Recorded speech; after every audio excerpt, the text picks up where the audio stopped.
وحوي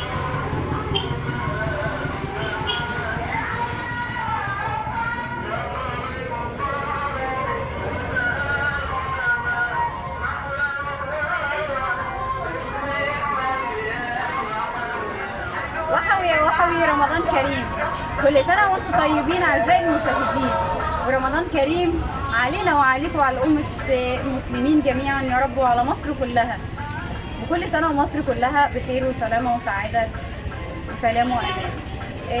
فرحة رمضان في الصوم والصلاة والعبادة، وفانوس رمضان من ضمن فرحة رمضان، ومش للصغيرين بس، فانوس رمضان بقى للصغيرين وللكبار كمان. ومعانا النهارده الحاج ابراهيم القناديلي ابن الحاج سيد القناديلي، اقدم صانع فوانيس في، مش هقول في مصر، في المحله الكبرى. النهارده هنعمل لقاء مع الحاج ابراهيم القناديلي عشان نعرف منه قصه الفانوس، وظهر امتى وفي انهي عصور، وكان سببه ايه، وازاي تطور ووصل لحد ما احنا شايفينه دلوقتي الفانوس. معانا الحاج ابراهيم القناديلي، اقدم صانع فوانيس في المحله الكبرى. هيعرفنا الفانوس ظهر امتى وازاي ظهر وازاي اتعرف وفي انهي عام. ازيك يا حاج ابراهيم؟ اهلا وسهلا، كل سنه وانتم طيبين، انتم بصحه وسلامه، الامه الاسلاميه كلها بخير. الفانوس ظهر كان اسمه قنديل من ايام الدوله الفاطميه في مصر. كانوا عايزين يعرفوا الهلال بتاع رمضان، العلماء بتطلع الجبل بالفانوس اللي هو كان اسمه قنديل ازاز وحديد ولمبه شعل بالجاز والزيت. لما يبان الهلال في اعالي الجبل تنزل العلماء فيقابلوهم الناس من تحت ان هلال رمضان جه وكل سنه وانتم طيبين، يبداوا صومهم من هذا اليوم ان شاء الله. وليه سمى فانوس؟ يسمى فانوس بقى التطور من قنديل، ما احنا اسمنا قناديل صناع الفوانيس. طورنا بقى كلمه الفانوس، زي الفانوس زمان حتتين ازاز وحديد، النهارده احنا بنشكل وبنعمل موديلات، وبقى ابو شمعة كبير للعريس كبير لخطيبته، وده بيتحط فيه لمبه تحط في قلب اوضه الانتريه في اوضه النوم للعروس وعروسته، هدايا جميله. وفانوس الجامع وبنسميها اولاد المهنه، فانوس البرج الكبير، فانوس النجمه. بنطور في مهنتنا، لازم نطور في مهنتنا، احنا واولادنا بنقعد نخطط ايه الجديد، عشان كده الناس ما متقبله، ومهنه الفانوس مش هتموت ان شاء الله طول ما احنا عايشين. معلمين اولادنا، ابني باسم ومعولين اولادنا يمسكوا المهنه بعد مننا ان شاء الله. وهل في اقبال على الفانوس دوت زي الفوانيس الجديده اللي هي بتتحرك وبتغني، ولا الاقبال على الفوانيس الثانيه اكتر؟ لا، الفانوس اللي بيتحرك وبيغني بيبقى لعبه للطفل، انما الفانوس فانوس ابو شمعه، الناس الكبار اللي في سننا بيجي ياخدوه عشان يعيد ذكرياته وبيديه لاطفاله ولاولاده، بس حاجات سبيشال مش حاجات زي زمان بقى، وحاجات جميله بتفرح العيل، والعيل النهارده بيغصب على ابوه انا عايز فانوس رمضان ابو شمعه. طب هل انت في حاجات ثانيه بتصنعها غير الفانوس يا حاج ابراهيم؟ يا فندم اصل صانع الفانوس سمكري، واحنا اصلنا سمكريه، وبنعمل سجات الكحك، وبنعمل كوزان الكنافه، الناس بتعمل كنافه في قلب الصواني في الشوارع وفي السرادق، وبنعمل شوايات الكباب وكل حاجات السمكره، وقمع الكحك البسكوت وقمع البسكوت، كل ادوات السمكره بنشتغل فيها، دي مهنتنا وانا حاببها.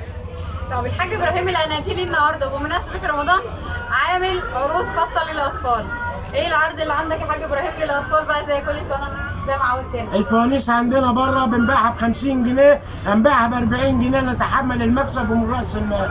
طب بمناسبه الاسعار، احنا ما اتكلمناش في الاسعار، اسعار الفوانيس ثابته ولا بتتراوح؟ لا ده زادت طبعا السنه دي، الصفيح غلى عشان الدولار، والازاز غلى، والازيل غلى، والصناعيه قلت، فاحنا عشان اصحاب المهنه وبنعملها بايدينا احنا فبنبيعها بسعر التكلفه، مكسب بسيط عشان العاده وتقاليد والدي ما تموتش. يعني فانوس زي ده عامل كام؟ الفانوس ده عامل 140 جنيه. والاكبر؟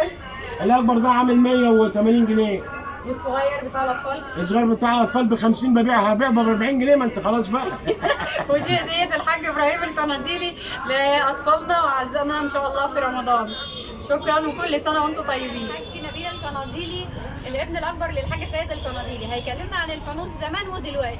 اتفضل يا حاج. الفانوس زمان اول ما بدأ كان بلمبه جاز، وبعد كده بقى بشمعه، بعد كده اتطور بقى اكبر، بيتعلق في الجوامع وفي الميادين وفي البلكونات.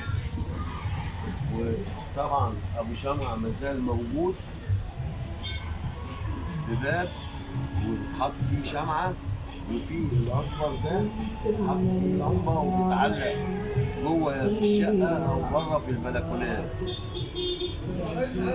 هو ده دور الفانوس من أول ما اشتغلناه من واحنا صغيرين مع أبونا الله يرحمه، وتعلمنا منه شغل الفوانيس ده. واحنا بنقول لجمهورية مصر العربية كل سنة وانت طيبة، ليعود على مصر بخير وسعادة، وربنا ينصر فلسطين. حاج نبيل كلمنا عن الفانوس، عن ازاي بتركب الفانوس، ازاي بيبقى يعني تركيبه كده من بدايته من اوله لحد ما بيوصلونا للشكل ده، بيبقى عباره عن الفانوس ازاز وصاج نحاسي، واتعمل قطعة. الازاز ده 6 قطع بيتجمعوا، وبعدين بنعمل القبة والأرضية الكعب. فطبعا بنقوم داخلين القبة في جسم الفانوس وفي الكعب، ويطلع في الاخر كده الشكل ده. وكل ده صاج نحاسي لون دهب.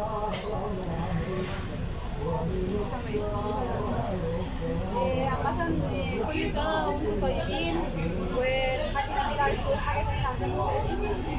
عايز اقول ربنا يعود الايام بخير على جمهورية مصر العربية، وكمان مرة ربنا ينصر فلسطين. وببعت تحية للسيد الرئيس عبد الفتاح السيسي، بنقول له كل سنة وحضرتك طيب وحكومة مصر طيبة، وشكرا ليكم. كل سنة وانتم طيبين أعزائي المشاهدين، وزي ما قال الحاج نبيل القناطيري كل سنة وانت طيب يا ريس، وشعب مصر كله بخير وسلام.